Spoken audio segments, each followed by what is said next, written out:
Geliefdes in ons Here Jesus, baie welkom by vanoggend se uitsending. En dit is heerlik om mekaar te mag groet in die wonderlike naam van God, ons hemelse Vader, ons Here Jesus Christus en God die Heilige Gees. Ek nooi jou om vanoggend saam met my die woord van die Here oop te maak en dit daar by die bergpredikasie. Ons gaan met mekaar saam lees daar uit Matteus hoofstuk 5. En wanneer ons God se woord so voor ons oopslaan, wat 'n kosbare voorreg om dan te vra dat die Here self vir ons volgend ook die woord sal breek. Kom ons sit sommer so, daar waar jy is, en dan maak ons oë toe.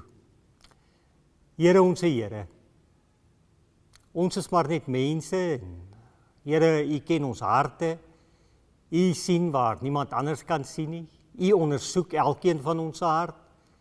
Here, en daarom kom ons vanoggend, sonder voorgee, ons kom en ons sê, Here, U is ons.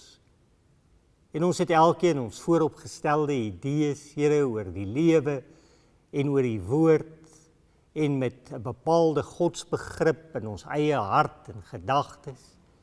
Maar vanoggend wil ons kom en vra, ag Here, wil U deur God die Heilige Gees U woord vir ons oopbreek, en wil U tot binne in ons hart, elkeen van ons hart, kom spreek. Here, breek U die woord, dat dit vir ons verstaanbaar sal wees. En mag U ons dan deur U woord met liefde en genade tot teen U Vaderhart kom trek. Ons bid dit vir mekaar. Ons bid dit in die naam van ons Here en ons Verlosser, die Koning van die Kerk, Jesus die Christus. En ons doen dit volgens met vrymoedigheid in die naam van God die Heilige Gees. Amen. Liewe vriende in ons Here Jesus, wanneer ons hierdie gedeelte met mekaar oopslaan, dan moet ons vir mekaar ook daaraan herinner, dat dit is seker die mooiste en die bekendste preek in alle eeue, die bergpredikasie. En wat maak hierdie so besonder? Die feit dat Jesus in hierdie gedeelte 5 tot 7 in Matteus vir ons kom vertel hoe die koninkryk van God daarna uitsien. Eintlik kom wys Jesus vir ons, hoe lyk die Vaderhart van God. En dit maak dat dit die mooiste van kosbaarste gedeeltes is. 'n Preek wat elkeen van ons oor en oor maar kan lees en kan luister. En vanoggend, omdat dit die Here Jesus self is, wat hierdie gedeeltes gespreek het, en uit die hemel gekom het, en dan niemand is wat die Vader ken soos hy nie, luister ons aandagtig, as hy vir ons beskryf, hoe iemand lyk wat in die koninkryk van God hoort. En ons lees met mekaar dan uit Matteus hoofstuk 5, verse 3 tot en met vers 12. Baie bekend, u ken dit, die saligsprekinge.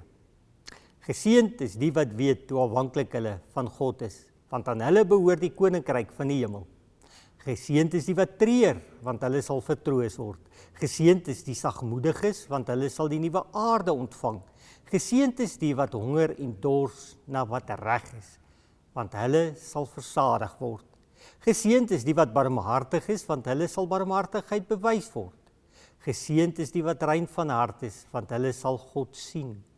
Geseënd is die vredemakers, want hulle sal kinders van God genoem word. Geseënd is die wat vervolg word, omdat hulle doen wat reg is, want aan hulle behoort die koninkryk van die hemel. Geseënd is julle wanneer die mense julle ter wille van my beledig en vervolg en valslik al wat sleg is van julle sê. Wees bly en verheug, want julle loon is groot in die hemel. Hulle het immers die profete voor julle net so vervolg. Tot sover.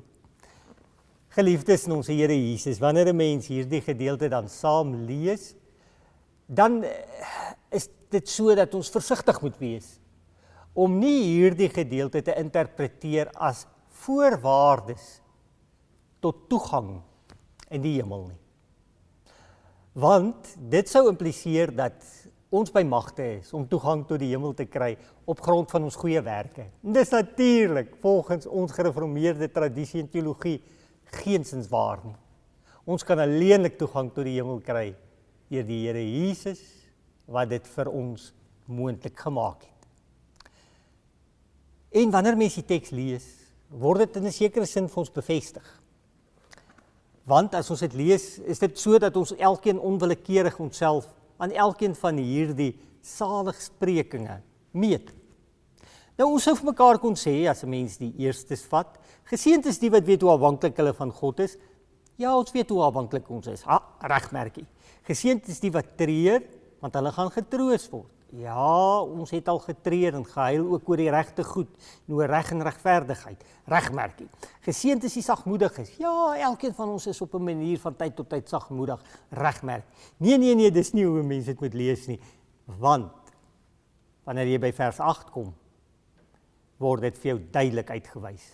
En vers 8 is dan vanoggend ons fokusteks, en vers 8 is ook die tema vir vanoggend se erediens. Here, gee my 'n rein hart. Vers 8. Geseënd is die wat rein van hart is, want hulle sal God sien. Geseënd is die wat rein van hart is, want hulle sal God sien. Liewe broers en susters, jong mense, kinders, oupas, oumas, wanneer mens hierdie vers lees, dan is dit so dat ons vir mekaar wil sê, wat is 'n rein hart? Wat beteken 'n rein hart? En kom ons begin deur vir mekaar te sê, as iemand argumentsonthaalwe, vrygewig is, dan sê ons, daai ene het 'n hart van goud. As iemand graag ander mense help, dan sê ons, daai een het 'n goeie hart. En dit is so, dat 'n mens dis onwillekeurig die hart beskryf. Nou, kom ons wees ook eerlik genoeg met mekaar om te sê, wanneer hierdie teks sê, ons moet 'n rein hart hê, dan moet ons elkeen so 'n treetjie teruggee en sê ogenigtig. Want mens kry nie 'n bietjie rein hart, 'n halwe rein hart, 'n 3/4 rein hart nie. Jou hart is of rein of onrein, klaar uit en verby. Daarom sou dit veel makliker gewees het om te sê, kom ons sit al die slegte mense deur een kant. En hulle is deur, hulle is daar. Dit sou baie makliker gewees het. Daar is die onreines van hart, en hier is die reines. Maar ek en jy weet, dit werk nie so nie. Die lyn van sleg en kwaad en goed loop deur die hart van elke mens. En dit maak dat ons nie kan sê, die kwaad is deur. Nee, die kwaad is naby. Die kwaad sit hier in ons hart. Die kwaad is nie daar nie, die kwaad is hier. En dit maak dat ons dadelik sê, ogenigtig. Ek word gediskwalifiseer as iemand wat toegang tot die koninkryk van die Here kan kry. As mens so na hierdie teks kyk, dan misinterpreteer ons dit weer, want dis nie wat die teks ons wil kom leer nie. Nou wat wil die teks dan vir ons sê, as ons vers 8 isoleer en net kyk na wat dit beteken om 'n rein hart te hê? Die volgende. Ons as moderne mense praat graag van die hart en emosies in een sin. Dis asof ons 'n verbintenis, 'n konnotasie het aan hart en emosies. Ons sal argumentsonthaalwe sê, as iemand sy of haar beste gegee het op die hokkieveld, die netbalveld, die rugbyveld, hulle het hulle hart uitgespeel. As jy daar op skool argumentsonthaalwe lief raak vir iemand, dan sê jy, daai seun van my se hart klop chocolates vir daai meisie. Of, my dogter het haar hart verloor op daai jong man. Jy hoor, ons praat van emosies en hart, asof dit eintlik onlosmaaklik een is. Mens sal selfs kon sê, wanneer daar 'n liefdesteleurstelling is, daardie een se hart is stikkend. Hy of sy het die ander een se hart gebreek. Nou, die Bybelse verstaan van hart is iets anders. Wanneer die Bybel verwys na die hart van die mens, dan verwys dit na jou diepste menswees. Dit gaan oor die fondasie van jou bestaan. Wanneer die Bybel praat van jou hart, dan gaan dit oor wat jy kies, wat jy dink, wat jy doen, wat jy sê en wat jy leef. Dis die fondasie, die basis van jou bestaan. Dis jou hart. Nou wanneer Jesus dan hier kom en sê, geseënd is die wat rein van hart is, dan gryp hy na 'n baie bekende teks wat vir die mense van die dag bekend was, Psalm 24 vers 3 tot 6. Daar staan: alleenlik hy of sy, die mens wat rein van hand en suiwer van hart is, mag in die heiligdom van die Here ingaan, mag in die letterlik in die tempel van die Here ingaan en net hulle mag aanbid. Wat staan dus hier? Wanneer Jesus sê, jy moet 'n rein hart hê, dan is die implikasie, dit gaan oor, jy het 'n soeke, 'n aanbiddingssoeke. Jy het 'n honger en 'n dors en 'n smagting in jou om God te wil aanbid. In egtheid, in opregtheid. Dit is soos 'n druppeltjie ink in 'n glas water. Die ink verkleur die hele glas water. Dit is hoe dit beteken, dis wat Jesus hier bedoel. Iemand met 'n hart wat rein is iemand wat gedryf word. Iemand wat sy hele lewe gaan oor aanbidding. Dit gaan oor, ek smag daarna om my Here en my God te aanbid, reg en opreg. Die vraag is vanoggend, so van die kant af, wat dryf jou? Is dit dalk geld? Is dit jou werk? Is dit erkenning? Is dit dalk vrees? Vrees dat iemand deur jou gaan sien en agterkom jy's eintlik 'n fraud? Is dit vrees vir die toekoms? Vrees vir jou ou dag? Vrees vir siektes? Wat dryf jou? Want iemand met 'n rein hart word gedryf deur aanbidding, die smagting, die soeke om God te aanbid met jou hele mens wees. Dit gryp dadelik terug na die eerste gebod, jy moet die Here lief hê met jou alles. En dan gaan die Here Jesus verder en hy sê, en die met 'n hart wat rein is, sal die Here sien. Wat is die implikasie daarvan? En kom ons verduidelik dit as volg. As jy 'n jong man op skool is en jy het hierdie meisie lief en ja, hier breek die Desember vakansie aan en haar ouers is see toe en sy saam. En jy moet by die huis bly. En jou maats en jou vriende kom en hulle sê, ag gelukkig is die vakansie nog lank, ons hoop dit hou en dit hou, ons wil tog net nie terug gaan skool toe nie. Dan wil jy nie hardop praat nie, want eintlik wil jy vir hulle sê, ek wens die skole wil begin. Nie ter wille van die akademie en die skool nie. Jy wens die skool wil begin, hoekom? Want jy wil haar sien. Wat sê ons mekaar? Ons wil hulle sien, die ene sien wat jy lief het. Oupas, oumas, mamas, papas, dink bietjie daaraan, julle wie se kinders oorsee is, kleinkinders oorsee is, wat is jou grootste wens, jou smagting? Ek wil my kinders sien. Ek wil net weer my kleinkinders sien. Hoekom? Want jy het hulle lief. As 'n spesiale plek in jou hart. En daarom is hierdie teks so mooi. Wie het 'n rein hart? Hy wat daarna smag, sy wat daarna soek om die Here te aanbid in opregtheid. Dis nie lyne, die een wat die Here wil sien. En hoekom wil jy die Here sien? Want jy die Here lief. Opregte aanbidding word gedryf deur jou liefde vir die Here. Iemand met 'n reine hart is dis iemand wat die Here lief het en wat daarna leef om die Here te aanbid in al jou denke en al jou besluite, in alles wat jy sê en alles wat jy is, in jou harts bestaan, in die fondasie van jou menswees. Liewe vriende, wanneer mens hierdie tekstes lees, dan sou ek 'n ander kant. Kom ons sê vir mekaar, daar's ook mense wat ek en jy graag nie wil sien nie. Mense waarmee ons nie oor die weg kom nie. Mense wat ons liefs vermy. Die een met 'n rein hart wil graag die Here sien. Hy wil die Here ontmoet. Maar kan jy ook dink dat elkeen wat die Here nie lief het nie, vrees die dag, is beangs oor die dag, wanneer hulle die Here gaan sien, aangesig tot aangesig. Want daai dag sal daar oordeel wees. Daardie dag sal daar teregwysing en veroordeling wees.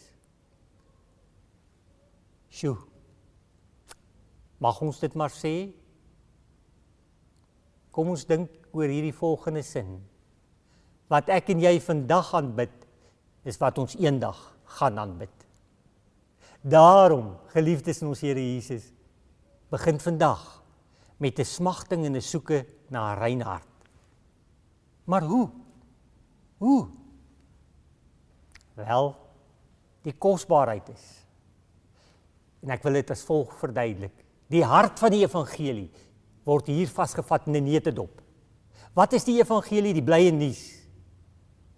Die evangelie kom hier as kern en dit breek oop. Want as 'n mens argumentsonthaalwe gaan lees wat daar staan in Lukas 17, dan sien ons dat die Fariseërs en die Sadduseërs vra vir die Here Jesus: wanneer gaan die koninkryk van God aanbreek? Wanneer gaan die koninkryk van God kom? En dan antwoord die Here Jesus vir hulle en hy sê, die koninkryk van God is in julle midde. Wat sê hy eintlik vir hulle? Dit het reeds aangebreek, dis ek. Ek is die koninkryk van God. Ek is God.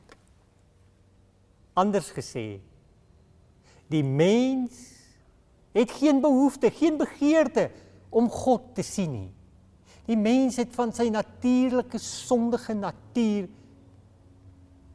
nie die behoefte om opreg te aanbid nie. Ons wil nie God sien. En wat gebeur in die evangelie? Jesus kom aarde toe. Hy kom na die mens toe wat hom nie liefhet nie. Hy kom na die mens toe wat niks van hom wil weet nie. Hy kom na die mens toe wat van hom wil wegvlug. Hy kom na die mens toe en hy openbaar die koninkryk van God. God self. Dis liefde. Dis genade op 'n ander vlak. En dit is die goeie nuus. Dis die evangelie. God maak bemoeienis en hy kom. Hy maak homself sigbaar. Selfs vir die mens wat hom nie wil hê en nie wil sien en van hom niks wil weet nie. Dis wonderlik. Dis kosbaar. Maar hoe bring dit nou vir ons by 'n rein hart? By die volgende. Wanneer 'n mens dit hoor, hierdie goeie nuus, dat daar 'n God is wat met jou wil bemoeienis maak, wat sy genade en liefde so groot is, dat hy homself aan die mensdom kom openbaar, terwyl die mensdom hom nie wil hê nie, nie wil sien nie. Daai selfe God, daai selfe Here Jesus, sterf vir ons, word dan deur die Vader opgewek, omdat die Vader hierdie offer wat hy gebring het, aanneem, en dan op grond van die Here Jesus se gebed, Vader stuur vir hulle die Gees, God die Heilige Gees. Is dit vir ons die kosbaarste? Hierdie evangelie kry op 'n manier deur die Heilige Gees se inwerking in jou en my lewe en in 'n wêreld wat van God niks wil weet nie, 'n ontkiemende saadjie. En dan, met die werking van die Heilige Gees, begin ek stadig maar seker 'n smagting ontwikkel om hierdie Here en God uit dankbaarheid te begin aanbid vir sy liefde en sy genade. Dat hy hom daagliks aan my openbaar deur mense wat vir my lief is, deur genadegawes, deur wonderlike dinge wat die Here in ons lewens gee. Ja, dan kan 'n mens net sê, dankie Here, ek sien u liefde, ek ervaar die genade. En dit maak dat die smagting, die honger, die dors in my en jou ontwikkel tot 'n vlak waar ons sê, ek wil aanbid met my alles. Ek wil my Here aanbid met my denke, met my keuses, met my lewe, met my hart, met die diepste basis en fondasie van my menswees. Calvin sê, dis 'n dubbele genade. Want Hierdie waarheid word by jou en my 'n realiteit deur die werking van die Heilige Gees. Dis die eerste stuk genade. Die tweede genade is om dan te besef dat moordenaars word heiliges. Kyk maar na Paulus. Het hy nie die volk, die kerk, die kerk van die Here Jesus vervolg nie? Ja, hy word 'n heilige. Kyk maar na sondaars. Hulle word mense wat vergewe is. Kyk maar na jou en na my. Ons word mense met 'n rein hart. En dan kan ons net sê, Here, skep in ons 'n rein hart. Mag ons daarna uitsien om U te sien eendag van aangesig tot aangesig, sonder vrees en sonder beangsheid en met oorgawe. En mag ons tot dan U aanbid met heel ons hart. Ons bid dit vir mekaar. In Jesus se naam. Amen. Ontvang dan nou die seën van die Here. Mag die driemaal heilige God, Vader, Seun en Heilige Gees, deur sy liefde en sy genade in jou 'n rein hart wek. Mag jy die Here sien, reeds nou al, in jou lewe. Amen.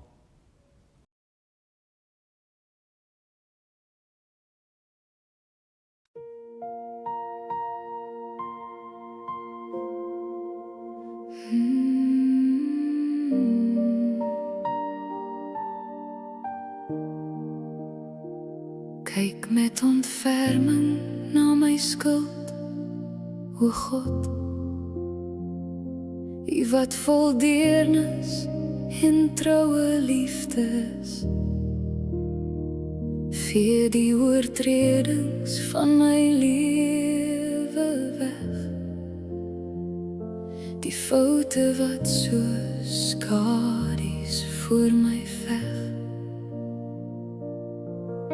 Was my van elke vlek wat binne brand, louter my siel onder U genade hand. Want ek erken die dinge wat ek doen,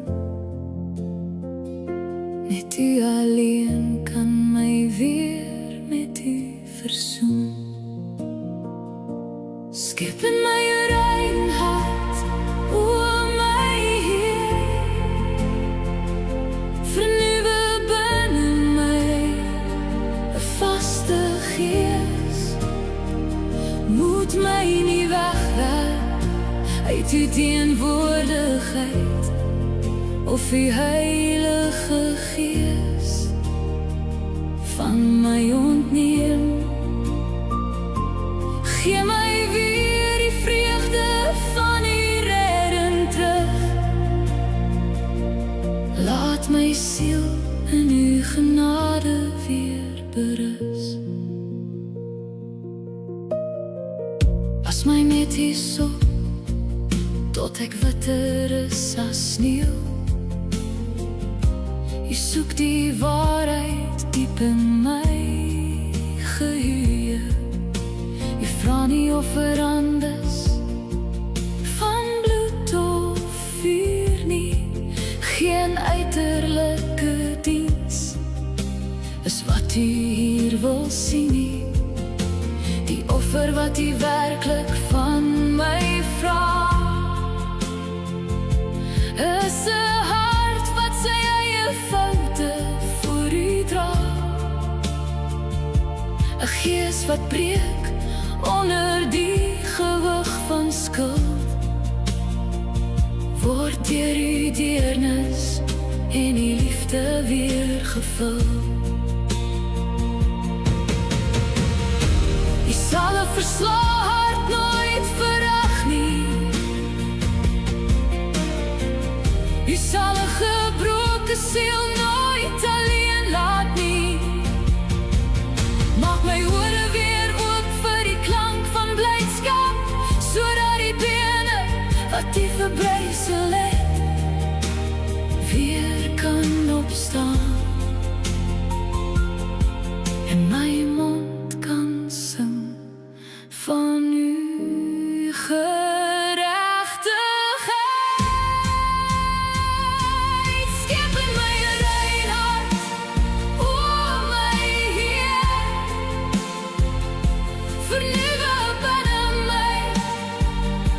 vaste gees moet my nie wegwerp uit u teenwoordigheid of die Heilige Gees van my ontneem.